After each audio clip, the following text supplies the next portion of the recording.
Sabe aquela ideia de que investir é tentar adivinhar qual ativo vai dar lucro amanhã? Pois é, a gente precisa desconstruir isso. O verdadeiro sucesso nos investimentos não tem nada a ver com bola de cristal ou tentar escolher a ação do momento.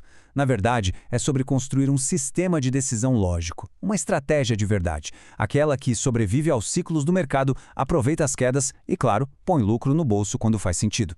Nessa nossa análise de hoje, vamos entender exatamente como transformar o que parece um jogo de adivinhação num método calmo, seguro e, acima de tudo, muito confiante. E para isso a gente vai seguir um caminho bem direto.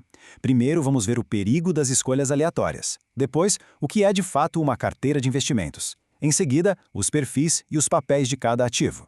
Logo após, o poder do rebalanceamento. E para fechar, como fazer a gestão e a manutenção contínua disso tudo ao longo do tempo. Então, vamos direto ao ponto número 1, o perigo das escolhas aleatórias, ou seja, o problema real de se investir sem ter uma estratégia clara. Vale a pena a gente parar um segundo e pensar de forma bem honesta. Olhando para a própria conta na corretora hoje, existe ali uma estratégia coesa por trás de cada escolha ou é só um aglomerado de ativos soltos? É muito fácil a gente ir na onda, comprar o que está na moda ou o que alguém comentou numa roda de amigos, mas é justamente nessa falta de uma lógica central que moram os maiores perigos para o patrimônio. Isso nos leva a um cenário muito clássico. A pessoa começa a investir e compra um pouquinho de ações, uns fundos imobiliários, de repente coloca um trocado em criptomoedas, deixa uma parte no Tesouro Direto, outra num CDB. No começo, parece que está tudo ótimo, não é? O bolo está ali, crescendo. Mas o que se cria, na verdade, não é um sistema com um propósito. É só uma coleção desorganizada. São peças de um quebra-cabeça que, no fim das contas, não formam imagem nenhuma. E o pior de tudo, o problema quase nunca é o ativo em si. O problema real bate na porta quando o mercado cai, porque aí, sem uma base sólida, só sobra o pânico. Quando a bolsa despenca, bate aquela dúvida cruel. É para comprar mais? É para vender tudo e correr? É para não fazer nada? Sem um plano bem definido, o medo assume volante e a gente sabe muito bem que decisões financeiras tomadas no susto costumam sair bem caras. O que nos leva à nossa segunda parte. Afinal, o que é uma carteira de investimentos? Como funciona essa tal divisão de funções? O verdadeiro pulo do gato de uma carteira eficiente é justamente essa divisão de tarefas. Cada parte do dinheiro alocado precisa ter um papel muito específico, como se fossem funcionários de uma empresa mesmo. Uma parte trabalha duro para proteger o patrimônio e garantir a estabilidade, outra parte tem a missão de suar a camisa e buscar o crescimento ao longo dos anos, e ainda tem uma terceira parte que fica ali de prontidão, só esperando para agarrar oportunidades inesperadas ou assumir riscos bem calculados. Quando a gente vira essa chave, a gente para de olhar para cada investimento isolado e passa a enxergar a engrenagem toda funcionando junta. E como a gente recruta esses funcionários?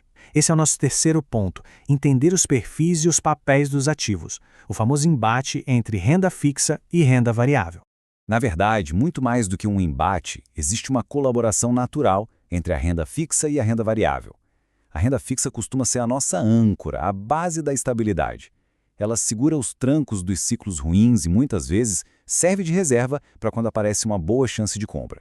Já a renda variável é o motor do crescimento, só que ela traz na bagagem a tal da volatilidade, aquele sobe e desce danado das cotações.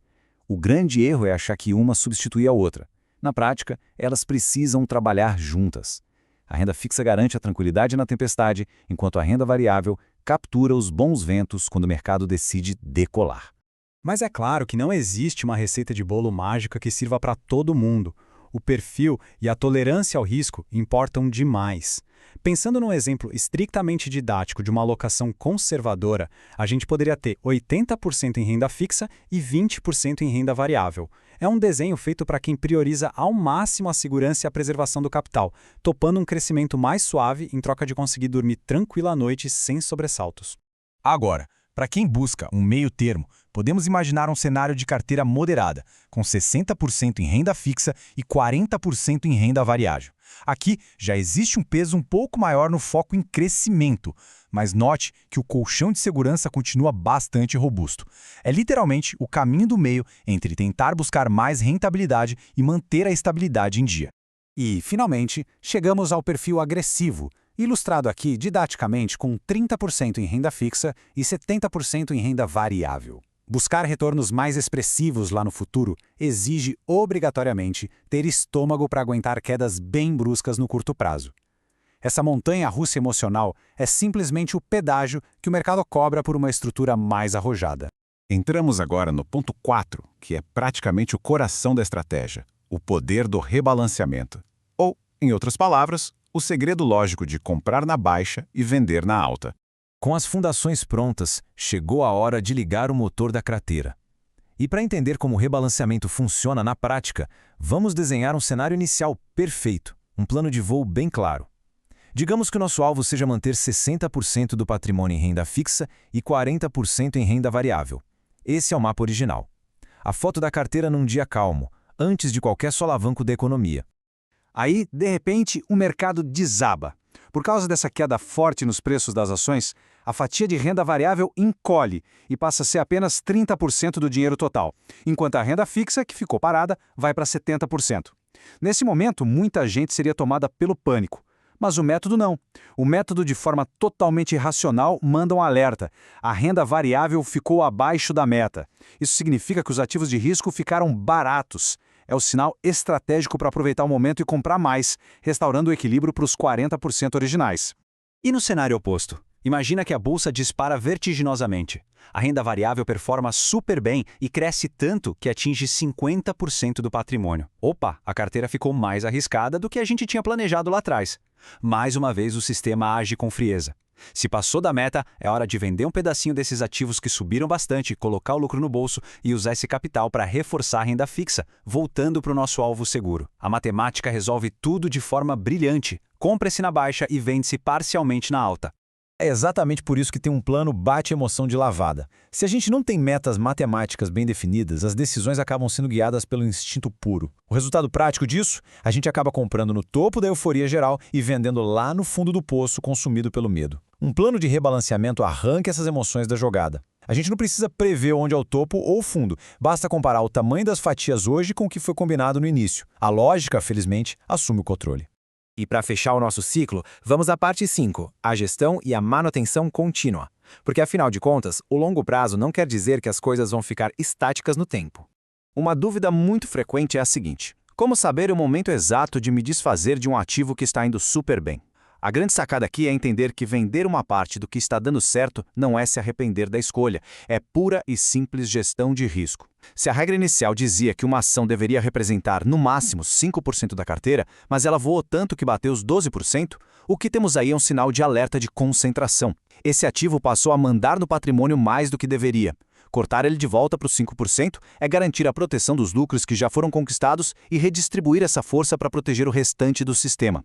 E vamos combinar, investir com foco em longos períodos não significa jogar o dinheiro num cofre e esquecer da vida. Exige uma sintonia fina ao longo dos anos.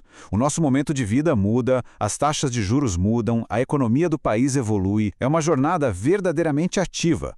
Começa com um bom planejamento, passa por fazer aportes com disciplina, rebalancear de tempos em tempos e proteger o capital constantemente, para no final conseguir crescer com consistência. O segredo do sucesso é revisar a rota sem perder a essência do destino inicial. Para amarrar tudo isso de forma bem clara, vamos analisar um exemplo didático de um portfólio completo funcionando. Lembrando sempre que isso é só para ilustrar, certo? Repara bem como cada fatia desempenha um trabalho vital. 30% ficam em caixa e liquidez para garantir a segurança imediata. 25% estão atrelados à inflação para proteger o poder de compra no longo prazo. 30% estão focados puramente em gerar crescimento.